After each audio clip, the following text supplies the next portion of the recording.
Good evening, everybody. Hello, hello. Welcome to another episode of Critique Corner with me, Daniel Parker. And me, DB Fastbinder. And, we usually try not to be too YouTube shilly around here, but honestly, the algorithm has been really not sharing our content lately. So, if you are here and you're enjoying yourself, please like, subscribe, bell notification, drop a comment, all the good things. Yes, help us beat the YouTube algorithm. Yeah, because it's been kicking our butts for the last actually pretty much the whole month. It has not been a fruitful July for us, unfortunately. No, but hopefully all of you folks out there will help us turn that around. If you are returning, welcome back. If you're new, what we do here is we critique stuff. We usually review something new or more contemporary with something older or classic. And then one or both of us will have something that we've been consuming on our own that we'll talk about. But this week, one of us finally got around to seeing Superman. Superman, not Legacy. And because of scheduling, I ended up seeing it twice in 2 days. So it is definitely on my mind. Yeah. And your memory's fresher than mine, but I'm sure as soon as you start talking about it, I'll be like, okay, yeah, I remember that. And before we get into it though, this is a spoiler review, so we are going to be really getting into it. All the good stuff. Yeah. Now, before I do that, I'm just going to give my quick non-spoiler thoughts.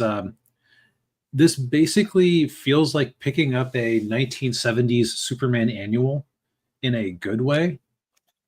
It is very interesting that James Gunn has decided to go all in on a 70s aesthetic.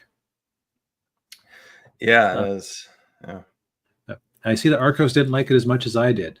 Because, see, here's the thing. I can appreciate a kind of messy superhero narrative. Now, I feel sorry for anybody who doesn't know who Metamorpho or Mr. Terrific or Guy Gardner Green Lantern is, because they do a pretty decent job of establishing who they are, but it is a bit overstuffed. I do have some issues with how Superman himself was characterized, though. Unlike the previous regime's Superman, I feel like the writers actually understood him and were just setting him up to go to develop into the more mature Superman we would expect. Yeah. And I don't know if you agreed with me or not that, like, on the scale of this being Christopher Reeve and then that being Henry Cavill, that Corn Sweat was probably closer to he was closer to Reeve in terms of just how he did it. Yeah, and I would say, like, I would put him above Cavill because unlike Henry Cavill, he had the unfair advantage of actually getting to portray Superman as written by somebody who understood the comics. Yeah. Instead of a edgelord talking about Batman getting assaulted in prison. Yeah.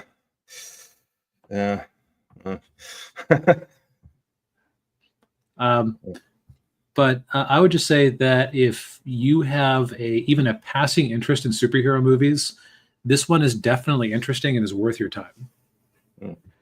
I can see why some people did not enjoy it, but and I'm weird. I got enjoyment out of a lot of the dumping ground DC movies. I got much more comfortable with the Snyderverse continuity once I understood it wasn't the future. If that makes sense. Yeah. But yeah, okay. Now we're getting into some spoiler thoughts. Yes. And I think that it does kind of make sense to go in chronological order. Okay. So the basic outline of the movie is, again, since we're in all spoiler mode here, we're just gonna, I'm gonna talk about things that aren't revealed yet. This is a world with an evil space conquering Krypton, or at least a wannabe space conquering Krypton. Yes, which is probably the most controversial aspect of this movie. Um, in what it is one of the weaker writing moments where everybody just accepts it immediately, even though Lex Luthor was recovering it from corrupted data in a world of AI image and voice generation. mm-hmm. And yeah, with and from a character whose whose integrity, the fact that she said, "Oh, I fixed it." Really? Did you really? Yeah. And so Superman was sent to Earth, and he is secretly there to get himself a super harem and pass on whatever of the Kryptonian race that he can, and to rule over the world. If you believe the second half of that message. Yes. I have a couple of theories about that. One of those theories, actually, they both involve General Zod. Okay. See, I have one theory. I have is that that's not Jor-El and Lara. That's General Zod and his lieutenant, whatever I can't remember what her name was. And they basically like swapped out the message that Jor-El and Lara left for him with their own, saying that stuff. Okay, so it's like basically they saw that this was going to be the last survivor of Krypton. They decided that they would rather have some of Krypton live on, and they decided to pollute his legacy. Right. Jor-El's legacy. Yes. Because if you think about it, like, getting having a harem and ruling over everything, that sounds more like Zod than Yes. Jor-El. The other theory is that that was Jor-El and Lara, but Zod somehow like hijacked the message and put his own the second half of it is him putting his own version of what he what he wants to tell Kal-El. Right, and so it's like the reason it was corrupted wasn't because it was damaged in flight, which is kind of so it damaged that specific recording, not the AI of any of the Superman robots, not the advanced structures needed to make the Fortress of Solitude, not the guidance program of the spaceship. Yeah. No, just that just one recording. Yeah. See that okay, I hadn't thought about that, but that makes sense too. I'm more inclined to believe that the engineer messed with it, or that Lex Luthor heard the innocent message and said, "Can you change it?" Because while they try to say, like, I think I heard that there was like a longer cut of this movie, so there might have been a scene of Mr. Terrific trying to verify it, and like it actually turning up straight. This one's just like, nah, man, those data scientists don't lie. Yeah. Oh, thanks, man. Oh, jeez. And so they do a thing where Superman is getting beaten up by the you know what at this point, if you have seen the movie and you have an interest in it, I don't see the reason. I'm going to change my mind and not necessarily go in order. Okay. Let's kind of talk about like things that were weird and didn't quite work, and then we'll get to the stuff that we did like. Okay. So the movie starts with Superman getting beaten up by the hammer of, was it Batavia? Yeah. I can't remember the name of the two countries. Yeah, it started with a B, and then there's the other one I can't remember. Jaipur or whatever. Yeah. But like, there's a supervillain there. Okay, I am the hammer of Batavia. Superman has interfered with our internal policies, and it will not be allowed to happen again. And he proceeds to beat Superman into the dust. The logical problem I have there is, imagine if a U.S. president sent a shipment of materials to help Ukraine defend itself, and as a result, a Russian supervillain showed up in Washington, or showed up in New York City, beat up Captain America, caused a lot of damage and almost killed a lot of American civilians, and then said, "This is for Mother Russia." Would this country still be considered a U.S. ally, as Moravia clearly is in the movie? Probably not. No. Yeah. Yeah. That is one kind of glaring plot hole. Yeah. And see, all you have to, I think it's like would be relatively easy to fix. You just have when the Moravian president is on the news say, "Well, we do not acknowledge or condone the actions of the Hammer of Moravia. However, we understand the patriots' indignation at having our way of life dictated by an American puppet." I mean, I just kind of like the non-denial denial that you often get out of politicians, where it's like, well, while we don't support X, we understand why people are upset. Yes. Yeah. Right. Yeah. Yeah. It kind of really didn't work too well in that regard. Although, what was even odd, what was just the reveal of who the Hammer of Moravia really was kind of like, oh, okay. The clone of Superman who is either Ultraman or, in my theory, he might come back as Bizarro since he ended up in a black hole at the end. Oh, yeah. That'd be good. Hey, good to see you, Ninja. Hey, man. Yeah. So the black hole, the pocket universe. Yes. Do you think that worked, or do you think it was like stupid? I thought for comic book science, it worked well enough. If you tried to throw that into an episode of Star Trek or a Star Wars movie, I would blanch much more at it. Yeah. Yeah, I mean, I thought it was sort of like the Negative Zone from Marvel. I think that's kind of what they were going for. Right, or it could even end up being a version of the Phantom Zone, I suppose. Although I guess, never mind, Lex Luthor made it, so it wouldn't be old enough to have Zod in it. That's true. But yeah, like, and I will say there another plot hole. I mentioned it. I think I mentioned it to you, and I'm going to bring it up here. So the way that that Lex Luthor gets exposed, and it's okay. So you find out that Jimmy Olsen has like an on again, off again relationship with Eve Tessmacher, who is like Lex Luthor's squeeze, and she's in the background of like almost like a lot of the major scenes, and she's always taking a selfie. And it didn't dawn on me until last week when I did my review of it that, wait a second, why would Lex Luthor have her in the background of all these, like, of him committing high treason and committing very serious crimes?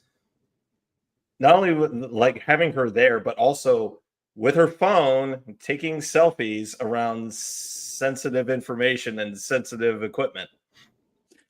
See, I think that is actually in character for this version of Lex Luthor to just because basically his perspective is she is an outlet for my physical frustrations and also a trophy on my arm. She is beneath my notice. She is a silly nothing bimbo, basically. Okay. And if I ever get tired of her, she can just go into the hole with the others. Okay. Yeah, I can see that. Yeah. Now, what makes less sense is, okay, Lex, are you just going to abandon your U.S. operations to become the king of your half of Jaipur?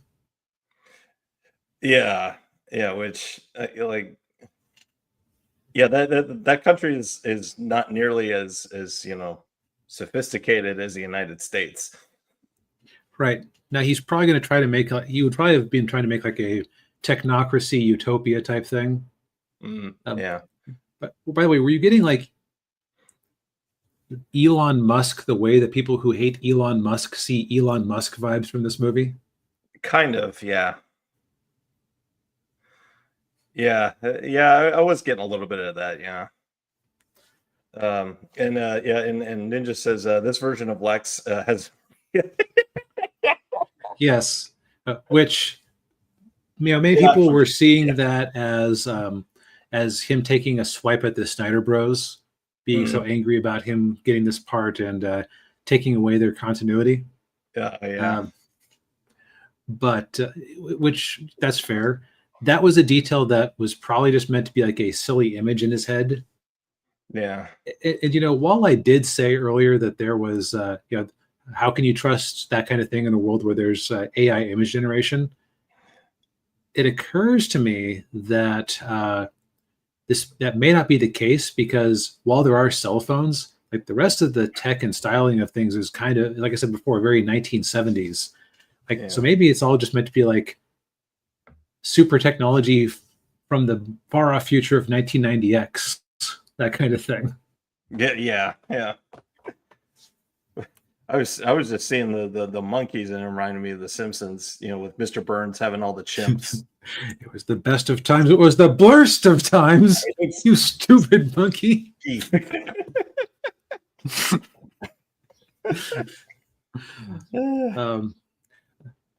But yeah, so like Lex's plan doesn't entirely make sense. I am willing to give it the benefit of the doubt of it works well enough for this movie, and it is also this version of Lex Luthor, I think, is okay. Do you remember that stage in the comic books where Lex Luthor became president, and then he ruined it all, dosing himself with kryptonite-laced venom because reasons? Yeah. I remember that. Yeah. This is like a Lex Luthor who has gotten too much power, letting his hatred of Superman bring him down. Now, could it have been done more artfully?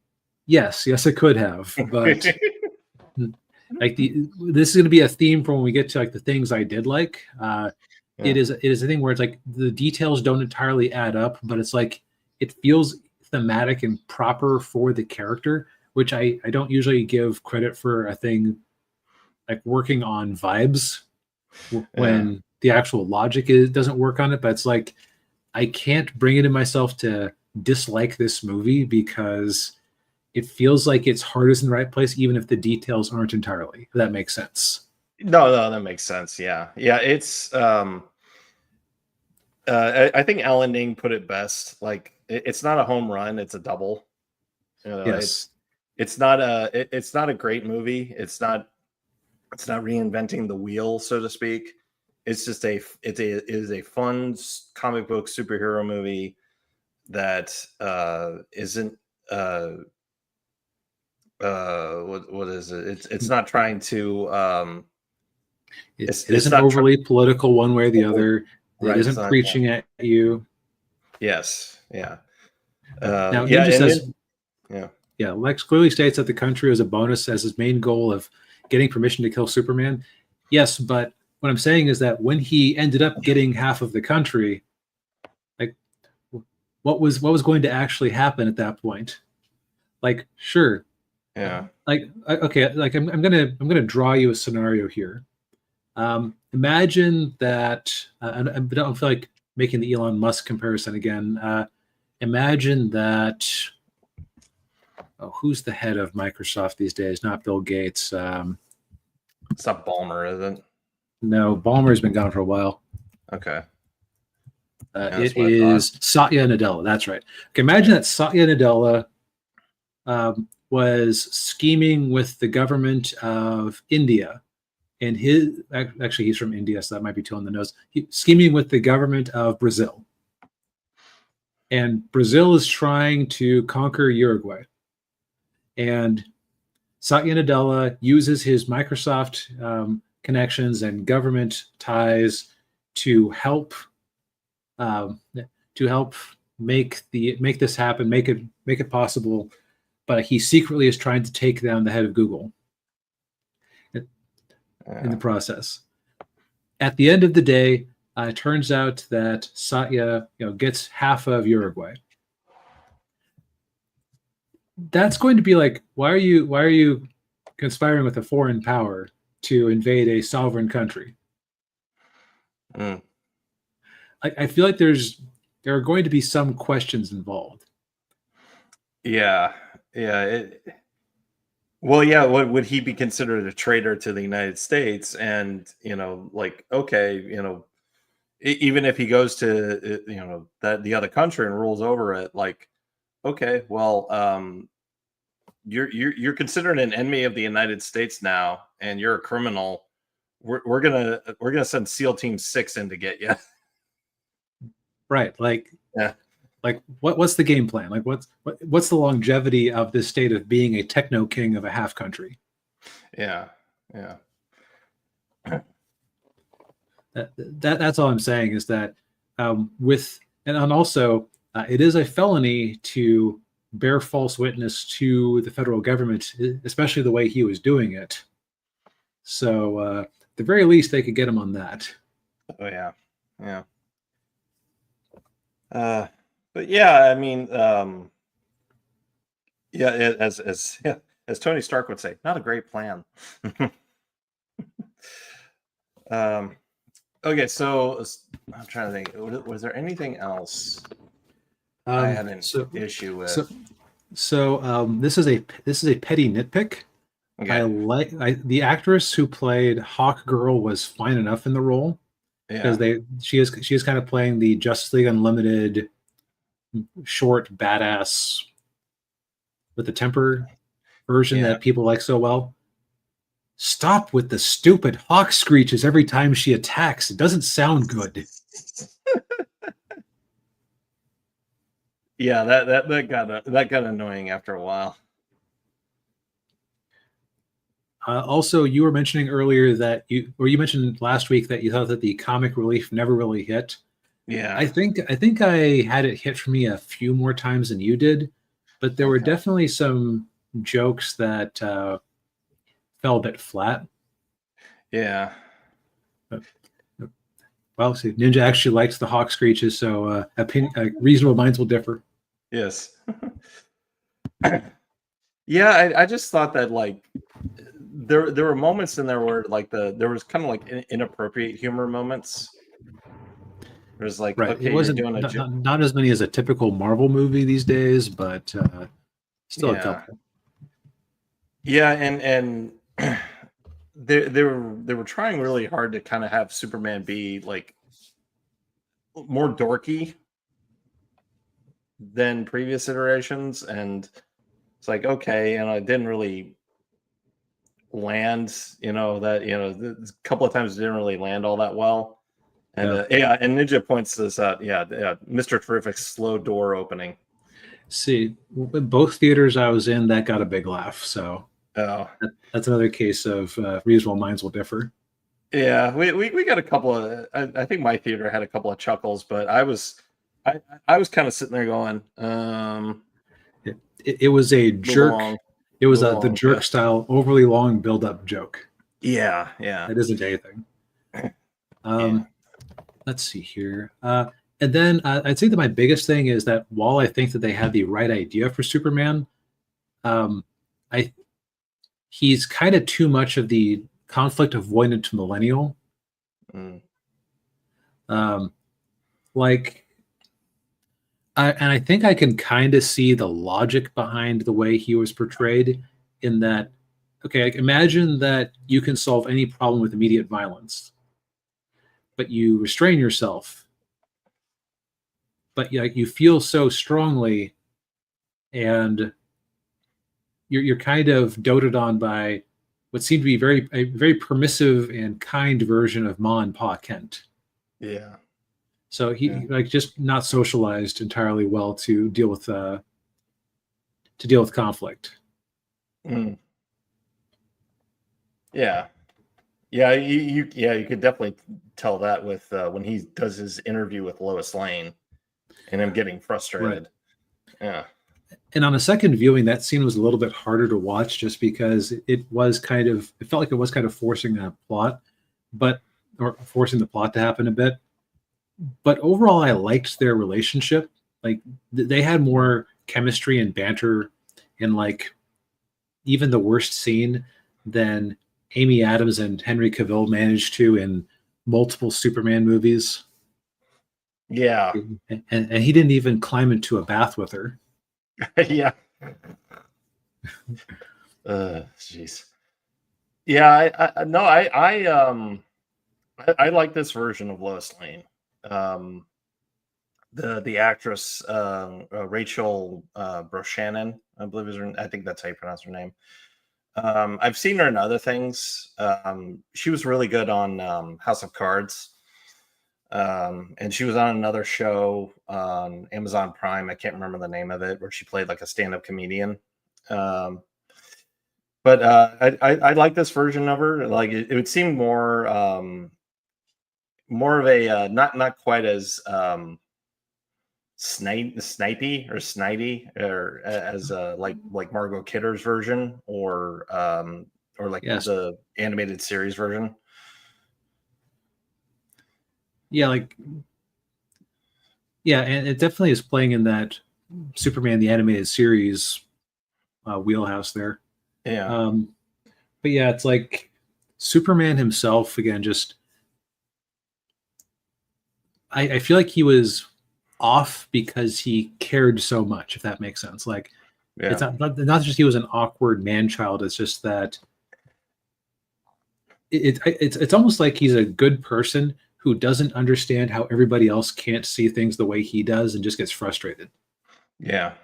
Like people were going to die, Lois. Yeah. And like that's the end all be all of his argument. He's basically like the homeschooled religious kid who gets out into the world and is frustrated that he can't argue his way out of a wet paper sack. Yeah. Yeah. Yeah, that's a good way to characterize him. Yeah, because he can't see beyond, like he's not seeing the forest of the trees, basically. Where he's like he only sees like what's the immediate problem in front of him, and not like the long term implications of what he's doing. And he doesn't necessarily get that by the end of the movie. It's more just like that his attitude of basic kindness and generosity does win him the day. Yeah. Yeah, and yeah, Ninja agrees. He thought she was a good Lois Lane, and he liked that they were an item. And yeah, I do too. Like I've never really been a big fan of the Superman Lois will they won't they, or like, oh, does you can get a movie out of that. Yeah, yeah. And then he says, what do we think of do you think Jimmy Olsen and Perry White know that Clark Kent is Superman? I don't think we have enough of Perry White from this movie to really judge one way or the other. Like, I don't think he really has any direct interactions with Clark. No, I think he may have had like brief interactions at the beginning of the movie. Jimmy Olsen might. Yeah. Yeah. Yeah. He said he believes it because it makes Lex's comment about finding Clark Kent all the funnier. Oh yeah, yeah. That was another little bit in the movie where he's basically interviewing himself. Like, oh, Clark Kent's got an interview with Superman. Yeah.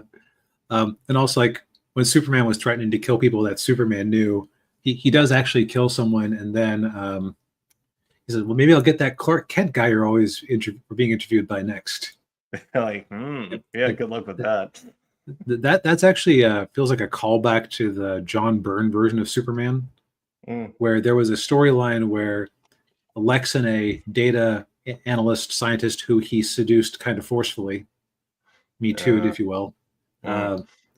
Basically, she came up with the conclusion that Clark Kent was Superman, and Lex refused to believe it and tossed her out and fired her on the spot because anybody with as much power as Superman would not pretend to be a nothing reporter. And it feels like this version of Lex Luthor is very similarly like hidebound in his own like ideas of what you do with power.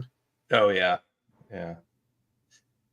Let's see here. Other negatives. I think that's largely it. Yeah. I will say, well, another one.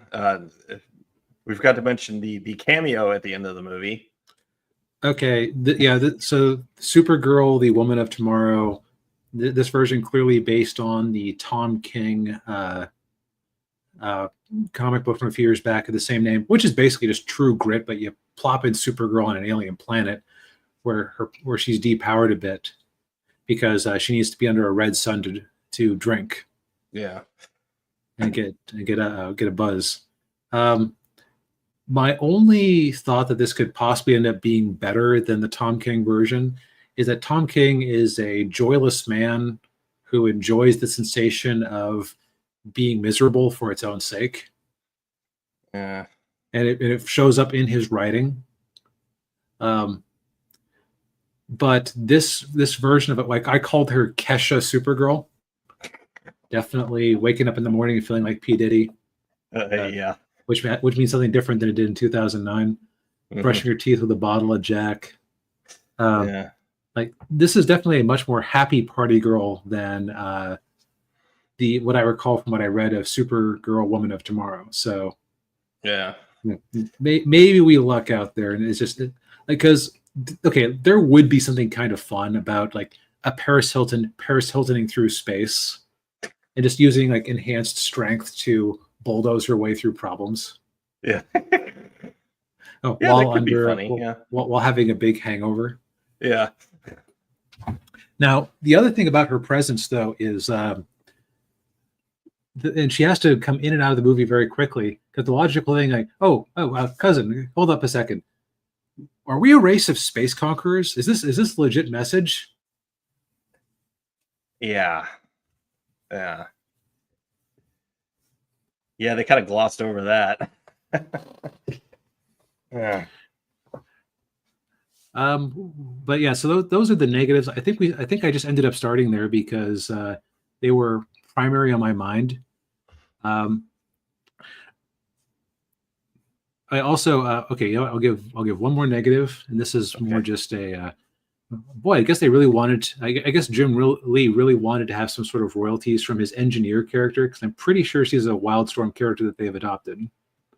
I was wondering about that. Yeah. I am pretty sure I haven't really read any of this. Engineer, Wildstorm Comics. For those who don't know, Jim Lee was an X-Men artist. Then he helped found Image, and then he made his Wildstorm comic books, which eventually DC ended up buying them out, mostly to get him in the talent pool. Yeah. And so like those characters have just been bopping around the DC universe ever since. And there is a male engineer in the Wildstorm universe. Okay, from the Authority, which I think the Authority is from the Wildstorm universe. So okay, that tracks. Which is why she has a very uninspiring name, because it was like that phase of 90s to 2000s comics where it's like, man, we got to be plain and ordinary, and the costume should be functional. Yeah. Yeah. All right. Like, I don't necessarily object to her inclusion and her role in the movie. It's more just that I'm not fond of that universe in general. And so it's like it felt out of place because like that's one of the only characters that did not exist in the 70s with most of these characters around. Yeah. This version of Mr. Terrific might have also come in later, but I don't recall. Oh, yeah. But he definitely feels very 70s. Yeah. And what Guy Gardner Green Lantern he was 60s, wasn't he? Yeah, he started off in the 60s, but I think him being portrayed as a sort of lunk meathead only started in the 80s with the Justice League International. Okay. You mean they weren't the Justice Gang? No. Okay, that was one of the jokes that I'll say it's a joke that isn't funny on its own, but they managed to do some funny riffs on it. Yeah. Like Guy Gardner stretching the Green Lantern code, Metamorpho actually liking the name. Yeah. In fact, let's get to the positives now. Yes. Yeah. While the movie was a bit overstuffed, I never thought in my adult life I was going to see a comic book accurate version of Mr. Terrific and actually think he was cool. Yeah. Well, James Gunn has a talent for taking obscure characters like that and actually making them cool or giving them a different twist, Oh, wait. Okay. You know what? I just remembered his fight scene where he was Yeah. basically Yondu version 2.0, just with his drones. Oh yeah. There is one more negative I'm going to say. Okay. James Gunn is usually very good at picking out a soundtrack for the movie. It's like okay, so the movie is very 70s coded all over the place. It looks like a Bronze or Silver Age comic book. But for the soundtrack, you made up non-existent bad corporate punk bands that you yourself sang in for the ending credits song, instead of just picking a smattering of the best hits of the 70s to layer into your movie. Yeah. Yeah. Like, so it's like that scene where he was Yondu version 2, where Mr. Terrific was Yondu version 2, was great. Yeah. But the sound, I hate the song every time I've seen it. It's just, yeah. I don't know if that was a real song or one of his made up bands that Clark liked growing up. That's an example of kind of the over self-indulgence in the movie. Yeah. I will say some of the positives that I had, and I'll just reiterate them. I think where I mentioned that I did like David Cornsweet's version of Superman. I liked Rachel Brosnahan as Lois. The other characters I thought were really, really decent. Their portrayals were written really well. The effects I thought were decent too. Yeah, there weren't really a lot of holes in them. Some of them looked a little bit like AI, or not AI slop, excuse me, CGI slop, but it's not like hatefully so. Like, yeah. Maybe my standards have just been so lowered by things like The Flash and whatnot that anything looks good by comparison. But yeah. But yeah, no, I mean, I think my rating on this was 7.5 out of 10. Yeah, and that's a totally fair rating. It was like the plot isn't necessarily doesn't hold up super well, but I like all the characters. It's kind of funny how they managed to get two different refugees from X-Men First Class. You had Nicholas Hoult as Lex Luthor, who of course was the Beast in that one. Yeah. Who was the other one? So Mr. Terrific was played by, let's see here. Oh, was he Darwin? Yes, he was, apparently. Okay. And what's funny about that is I happened to read that somewhere, and I mentioned it to my dad after we saw the movie. He said, "Oh, I thought he looked familiar." And I said, "Well, you have a better memory than me, because I didn't recognize anything under that big black T." Yeah. Yeah. Ooh. Yeah. But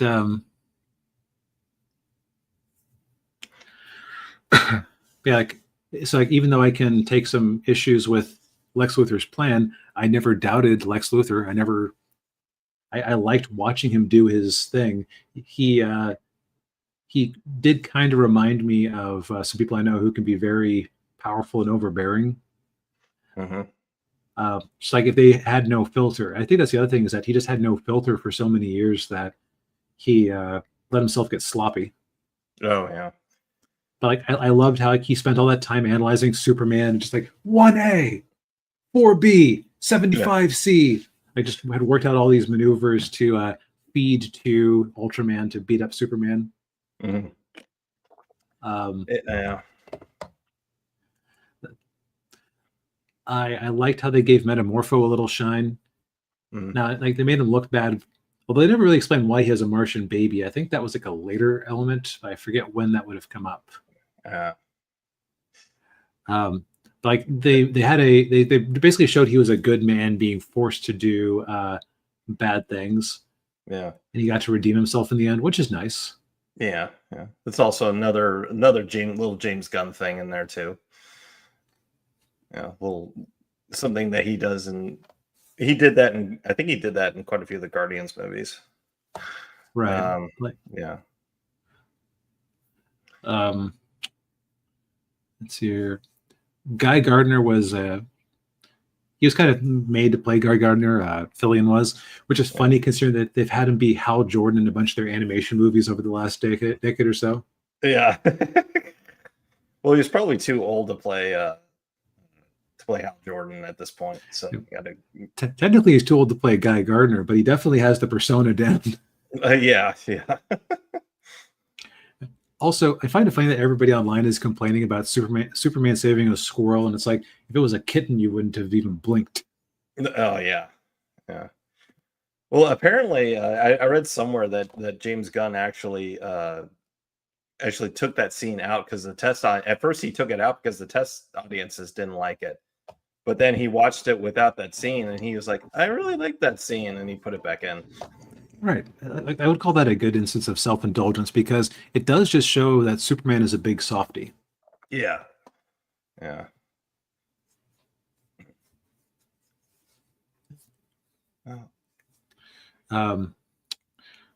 He even showed concern for that big kaiju, which is so in character for him. Oh yeah. He was like, well, we need to capture it and send it somewhere to another planet so we can study it. And then the other guys are like, nah, let's just kill it. Yeah, and Justice Gang is basically like, what's there to study? It's a monster. Yeah.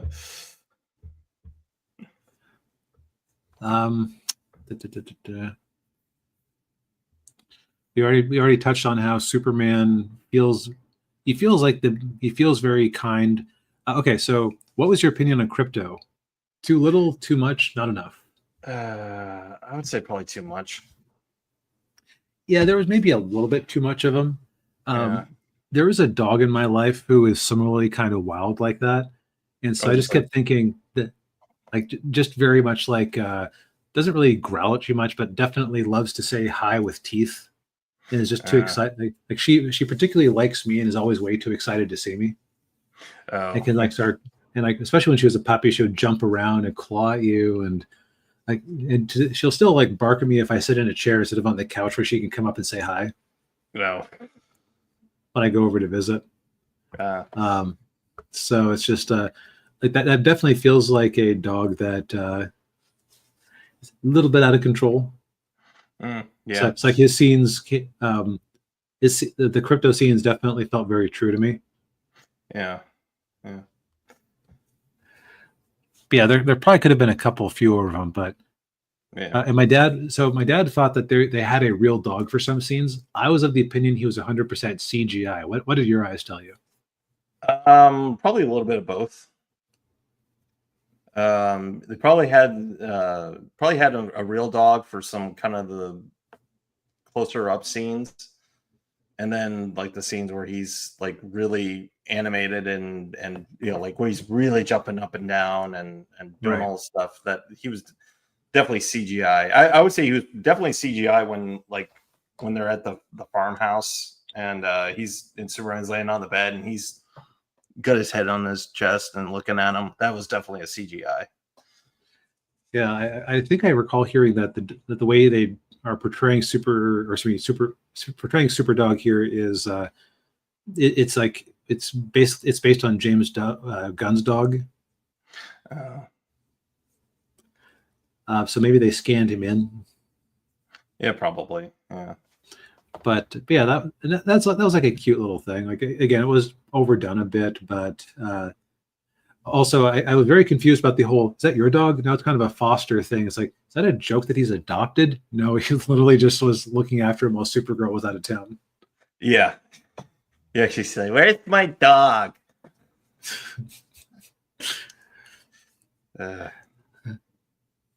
Let's see. Why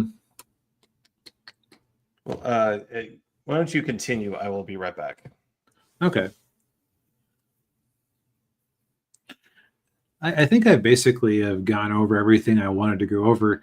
My overall conclusions on the movie are that it's a bit messy, but it's like there isn't anything that is outright bad. There are elements of the plot that don't make a lot of sense when you think about them.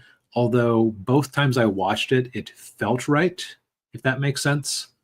I think they have a good foundation here for whatever the next movie is in this DC universe, especially another Superman movie, because if they can get him out of this sort of immature mindset that he's been in, then we can actually really go somewhere cool with it. I think now I think that a lot of I can understand where people would be negative on this. Maybe you're not like me and you don't give a movie credit for just being kind of a throwback to a particular era of comic books that I wasn't alive for it, but I had old comic books that my dad had collected as a youth, and also some like old compilation collections. And so it definitely felt very familiar and fun to me. And what's his name? Mark Miller said that he thought that was an interesting move to base it on the apex of Superman's sales history, which was like 1968 or to 1970s or so. Yeah. And see, and Ninja asked the question: who would you want to be the next Superman villain? Brainiac. Yep, Brainiac. Like I was expecting. Okay, so because the movie was being so divisive, and I intended to see it, I intentionally stayed away from trailer reactions, the trailers, sneak peeks, interviews with James Gunn, people's reactions to them, just anything. And so I actually kind of expected Brainiac in this movie almost, just based on what little I'd heard of the plot. But Brainiac would be a logical follow-up. And I even know how you could work it in. You have Superman find a probe at the edge of the solar system that he thinks is Kryptonian in origin. And he, of course, is immediately desperate to go find this thing because he thinks, hey, I can find out if that message from my mom and dad from Krypton were real, or was real or not.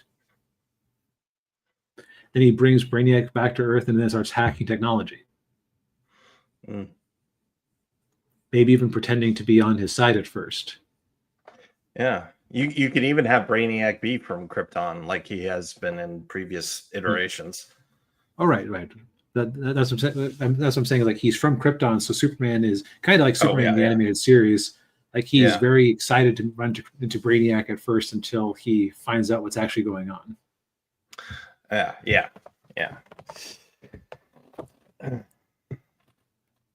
But this was the most comic book movie we've had in a while. Yeah. It is a bit jarring how much it likes it. And unlike the average Snyderverse movie, I didn't feel depressed at the end of it. Like when I watched Man of Steel, I had my overall thoughts were some critics had overblown certain things about it, but overall on the net, it's a miserable movie that just makes you feel sad to be alive. Yeah. Yeah. Whereas, this is more hopeful, optimistic Superman. Yeah. Right. Which, you know what, I will take, even if I thought that Man of Steel had a better plot and writing, it doesn't. I would still watch this one any day of the week over it. And I managed to watch it twice without getting too down on it, which the last movie I did back-to-back viewings of with different people or circumstances was Puss in Boots: The Last Wish, because I'd watched it pirated with a friend and felt so bad I immediately ran to the theaters to go see it. Ninja says if it's Brainiac, then he wants Candor in the bottle. Yeah, you could tie in Supergirl with it. Like after she's had her own movie, have a team up with the Super Cousins. Yeah. But hopefully she'll be sober. Hey man, hey Clark, I got my 5-day badge. I thought you joined AA a month ago. It's a process, Clark. Jeez. Yeah. All right, so with that very James Gunny voice or joke out of the way, and James, if you want to borrow that one, go for it. Yeah. Let's move on to Daniel's solo review. Yes. Sooner or later, everyone has to find out about Tech Wars. Yes. Yeah. So I listened to the audio version of Tech War. which is from the mind of William Shatner. Is it read by William Shatner? It's not. It's read by somebody else. Boo. I know. Yeah, I was disappointed with that. Because I've listened to other audiobooks from him, and yeah, it's entertaining to listen to him. but no, this the narrator on this one kind of made it sound like he's kind of like a gruff detective, like film noir detective kind of style narration. But yeah, so Tech War is about it's kind of hard for me to describe it. Uh, but it's so tech is basically so it takes place in the future. It's 2045. Keep in mind Shatner came up with the idea for this in the late 80s, when just as he was about done with Star Trek, and he needed something to another franchise to pay his bills, and so he came up with this, and he wanted to do something that was kind of like in between Star Trek and TJ Hooker, which was, for those of you who don't know, TJ Hooker was a cop show that Shatner was on back in the mid to late, or like late 70s, early 80s. So in this future like cyberpunk-esque world, you have this it's kind of like it's a drug called tech, and it's basically but it's not like your average drug. You wear wear a headset, and it's like a program, and you plug yourself into like a fantasy world that you want to live in, and it's highly addictive. And so the main character in the book series, his name is Jake Cardigan, and at the start of the novel, he's in prison. He's in a cryosleep prison on a space station that they call the Freezer, and it's sort of like Demolition Man, where he's where he's that's part of the prison sentence, is being in cryostasis. The only difference is, like in Demolition Man, they're actually still conscious, and they could they could see and hear everything that was going on, and they were getting like this rehabilitation program put into them. If you remember our review of Demolition Man, like Sylvester Stallone's character like learned how to sew, and then Wesley Snipes' character learned all this like combat stuff and hacking and everything. But that's not in this. In this, you're just put in cryosleep, and then when your prison sentence is over, they wake you up. And Jake Cardigan is in this cryo prison because he was for dealing in tech.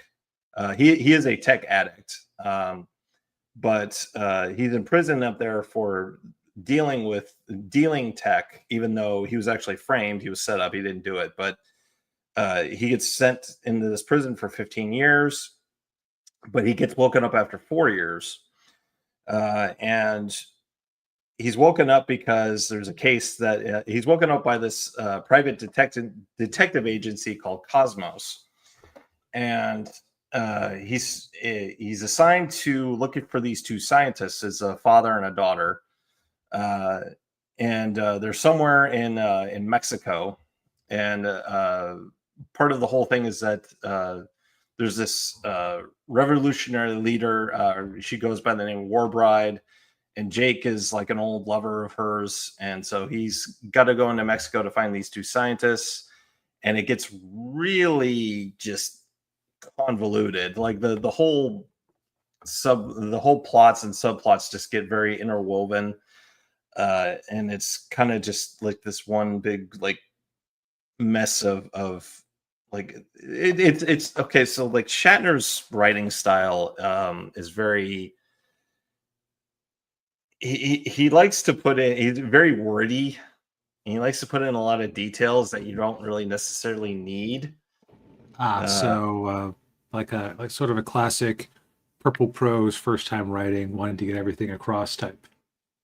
Basically, yeah, pretty much, yeah. And the dialogue in it is just like nails on a chalkboard at times.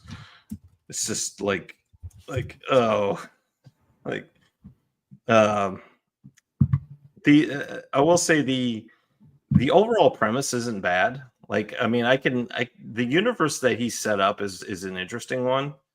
There are some things I would do differently. Well, like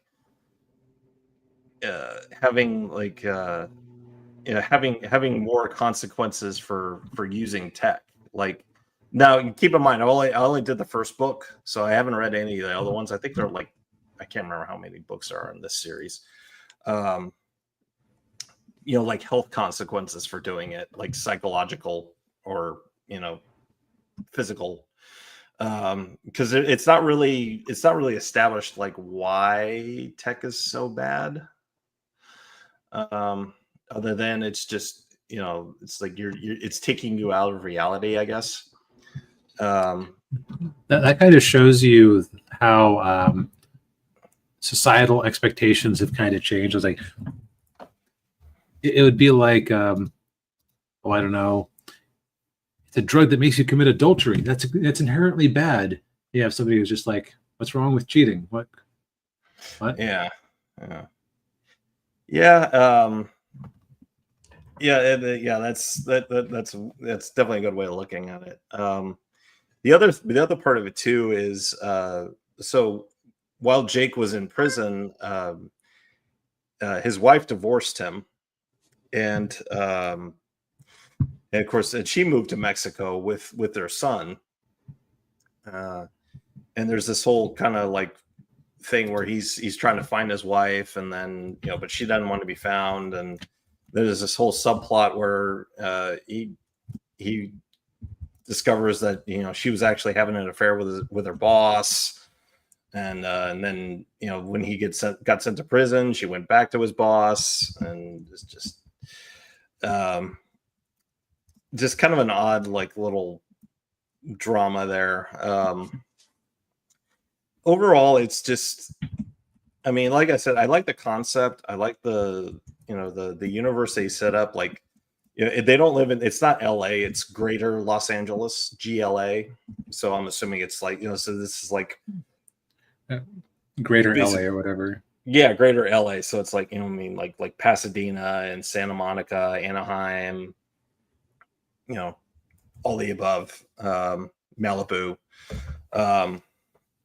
But I mean, it was really hard for me to it was really hard for me to get into the story, because it was just like okay, like why why should I care about these two scientists? Like, what's so important about it? Why is it so important to stop this virtual reality drug from getting out?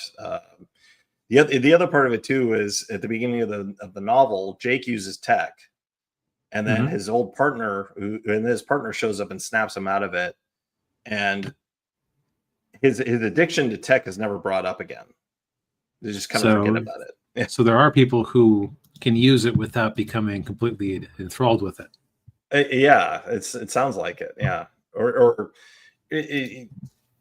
Shatner didn't really make that clear, in the writing it. So yeah, it's. But yeah, I can't say I recommend it. At least not the novel. There are other forms of this story in media. I mean, there was a TV series that was on in, I want to say, like the late 90s, and I think that's the poster that we see on there. That's for the TV show. Shatner actually, when he wrote the story, he wanted to play Jake Cardigan in any kind of like movie or TV show adaptation, but by the time they got around to making it, he was too old to play the character. So then he ended up playing the boss. I haven't seen the TV show, so I can't comment on that. There's also like a comic book series. I don't know if that's still in print or not. Yeah, I saw some covers for that when I was looking for this image. Yeah. So what it kind of sounds like is it's sort of a middling product where it makes sense why in that episode of The Simpsons it ended up on the bookshelf along with a lot of other weird books that the school would have had just fallen into the school's lap, I should say. Yes, yeah, definitely, yeah. And Principal Skinner, like, well, children need to learn about tech wars sooner or later. Well, not really. And it kind of pains me to say that because I like William Shatner. No, he's a national treasure. Which nation? U.S. or Canada? Yes, yes to both. Yes, and I will selfishly say that I hope that he wins his death grudge with George Takei, because I do not want George Takei to get the last word on him. By the way, that's my theory for how those two men have managed to live for so long. Like when other members of the Star Trek crew have sadly passed away, even though they were younger. Yeah. Is that the mutual antipathy that those two men have for one another just sustains them. Yes. Yeah.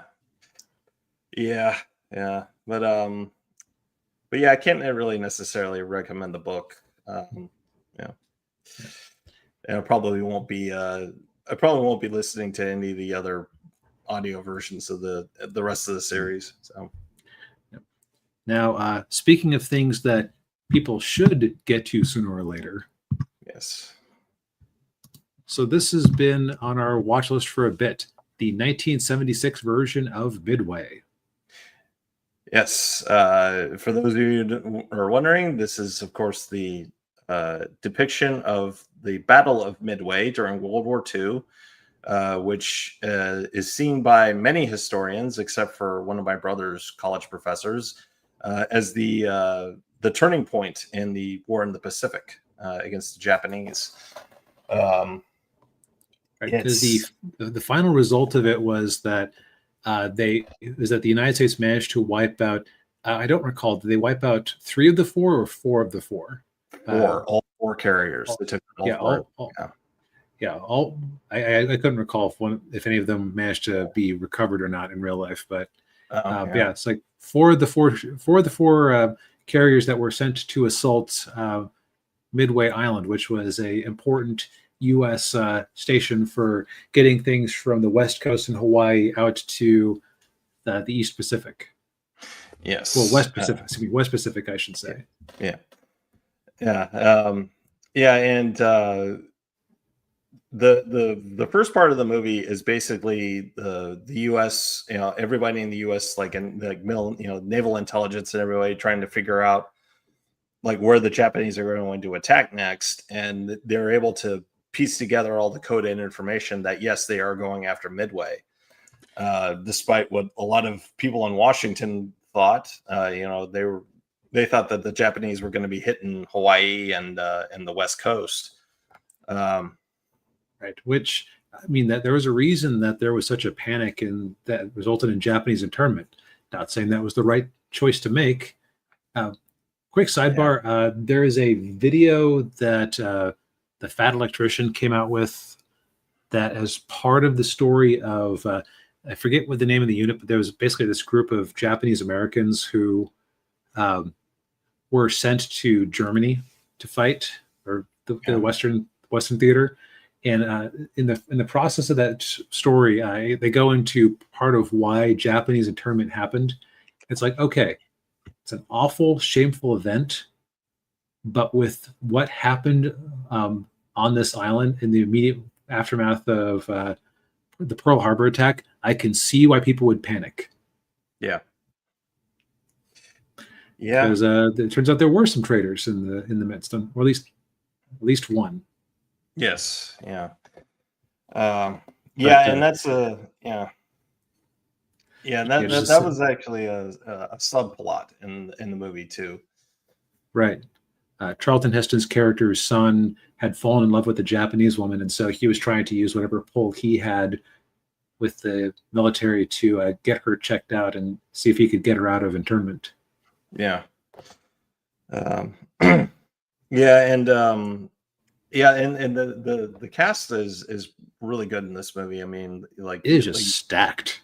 Yeah, I mean, yeah, like you said, there was Charlton Heston. You had Henry Fonda playing Admiral Nimitz. You had Hal Holbrook, who's playing the naval intelligence guy. You had Robert Wagner playing Nimitz's attaché. Yeah, Pat Morita as a Japanese naval officer.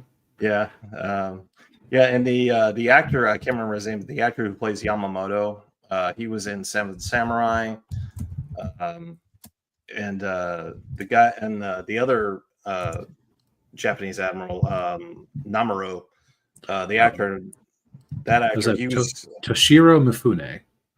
Yes. Oh, and I just pulled up the new version of Midway. That's not the one I want. See, the online seems to want to pull up the 2019 version over and over again, even though I've never heard anybody talk about that movie. So, yeah, I haven't either. Well, I mean, they had Woody Harrelson playing Nimitz, so you know. Toshiro Mifune is Yamamoto, and then the actor who plays Nagumo, and Admiral Nagumo, he was in Die Hard. He played. He was the boss. His McClane's wife's boss, the one that Alan Rickman shoots in the head. Also, I forget which character it was, but I swear that one of the Japanese people, was dubbed over by Paul Frees, aka Boris Badenov himself, aka Kubla Kraus. If you watched that one review I did, probably was. Yeah. So another actor, Glenn Ford, who was in the Richard Donner Superman. He played Pa Kent in that. He plays Admiral Spruance in this. And there's also you also mentioned there was a young Tom Selleck running around. Yeah, he's on. Yeah, he's one of the guys on Midway.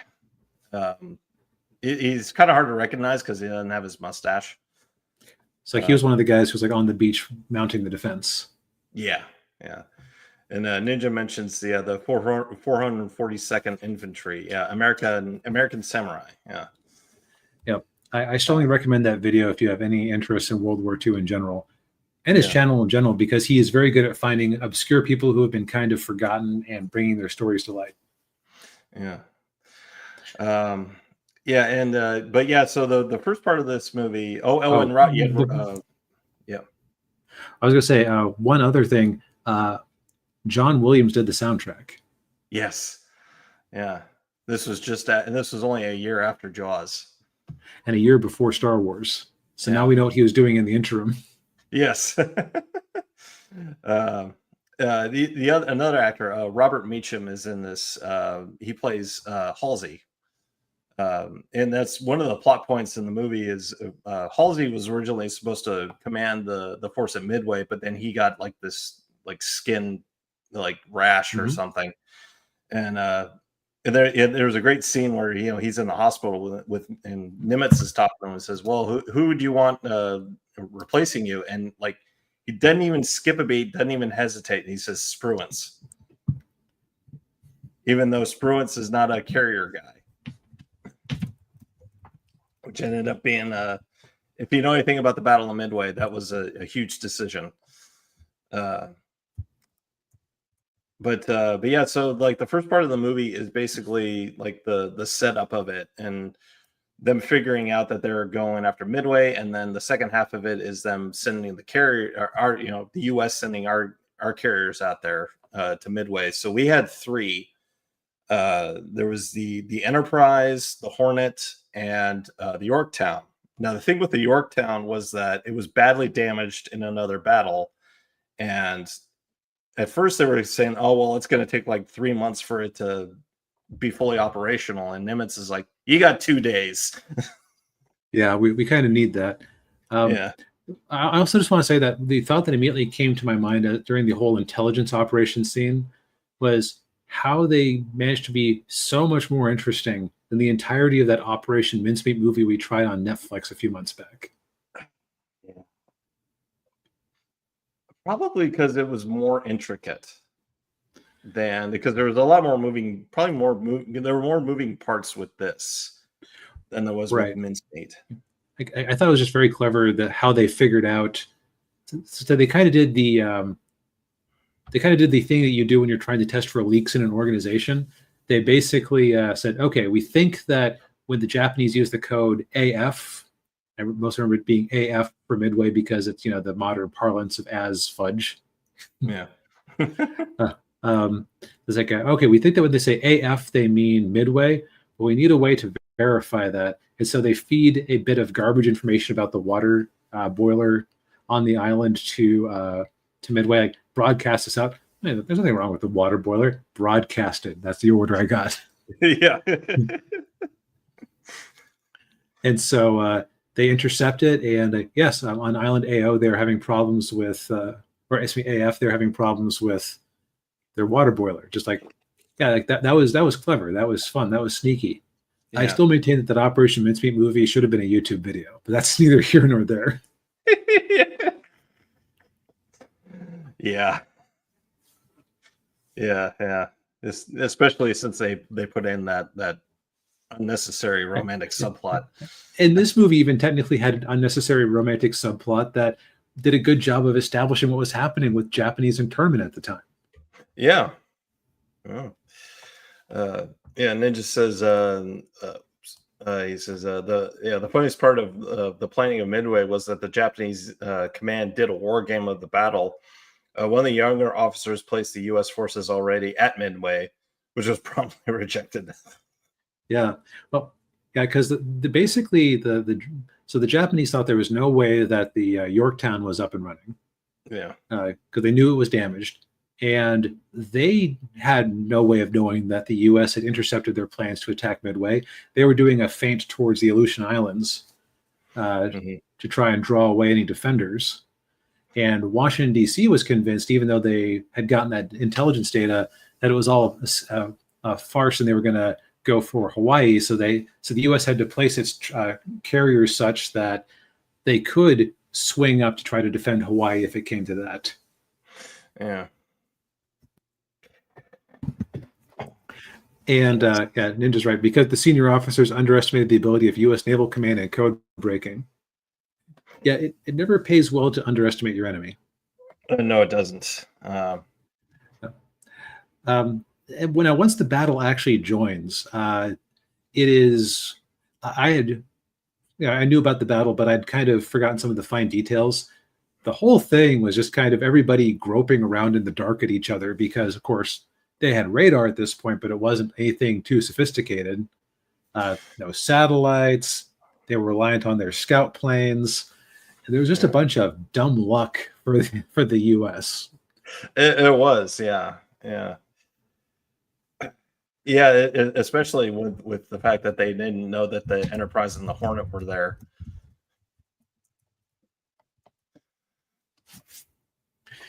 Right, and it was like one Japanese scout plane that would have found the carriers was like its launch was delayed by a half hour due to equipment problems. Yeah. Was it that same scout plane when it did finally spot the carriers? Its radio was out. Right. Yeah. Yeah, and they had the whole thing where they equipped the Japanese. They equipped their planes with. At first, they equipped them with what was it, torpedo? So I think they were initially ready for a bombing run. Right. And then they said, we think there might be U.S. carriers around, so equip them.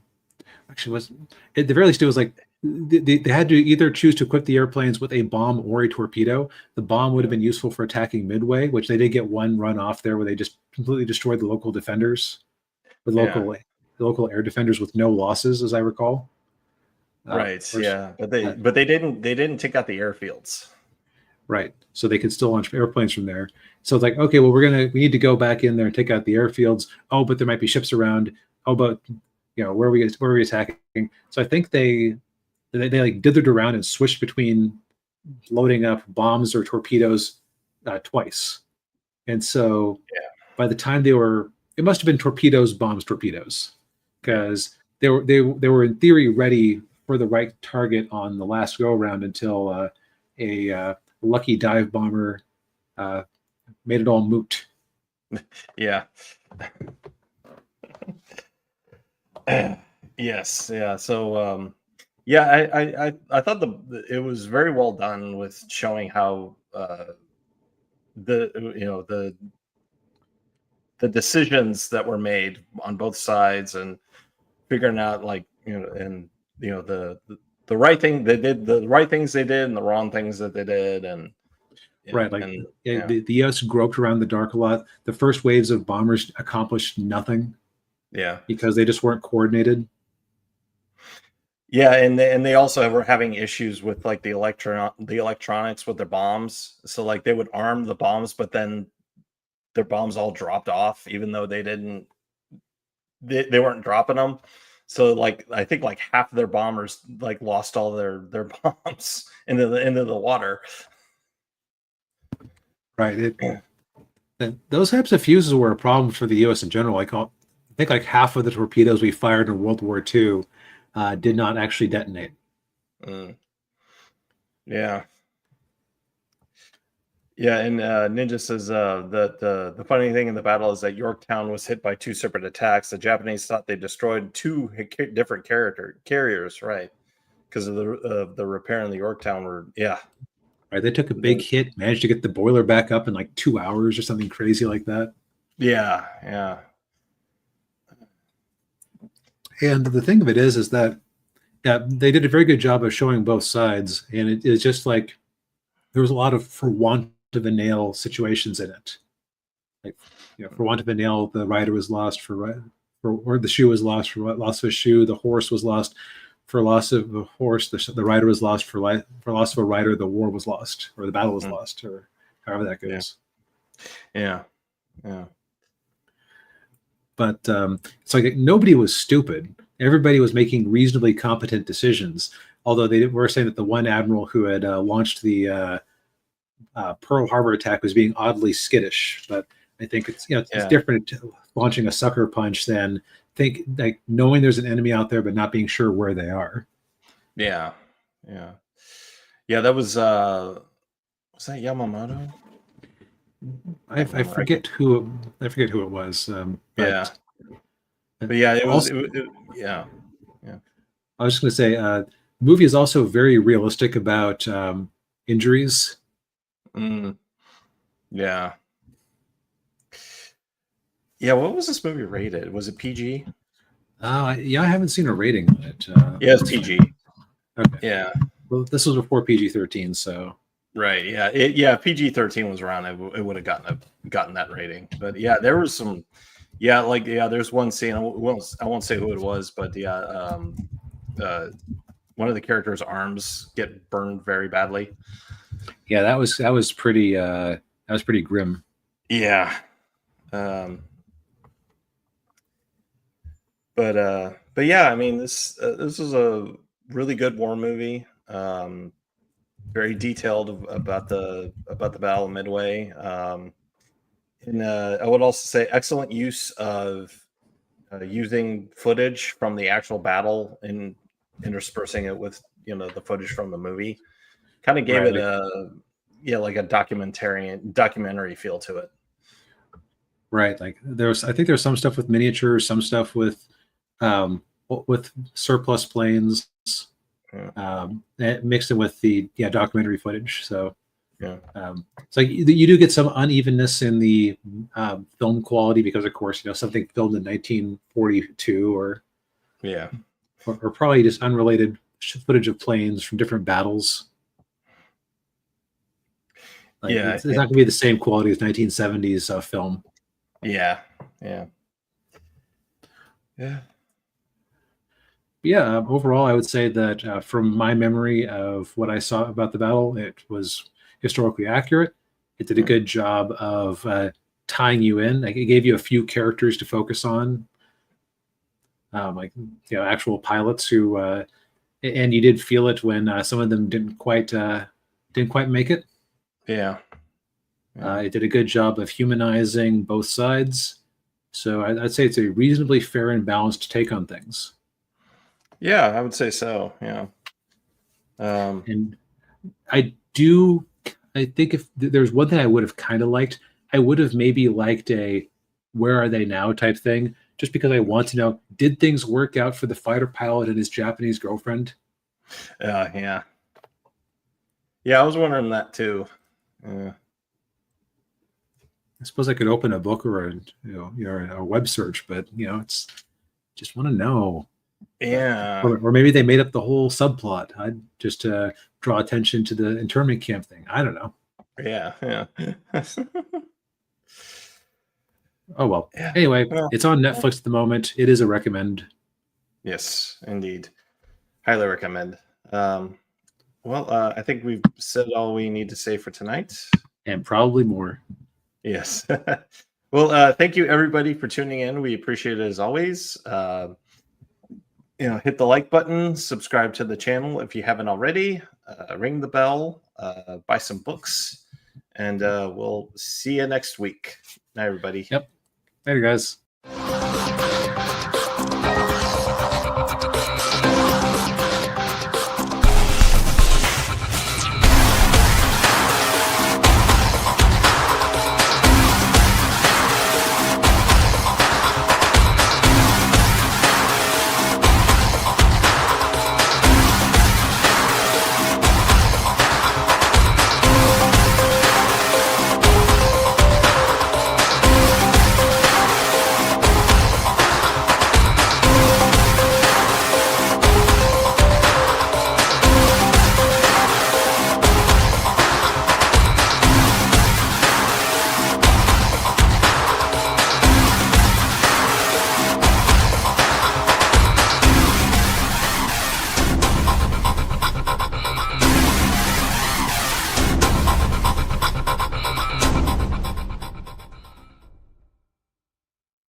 Mm.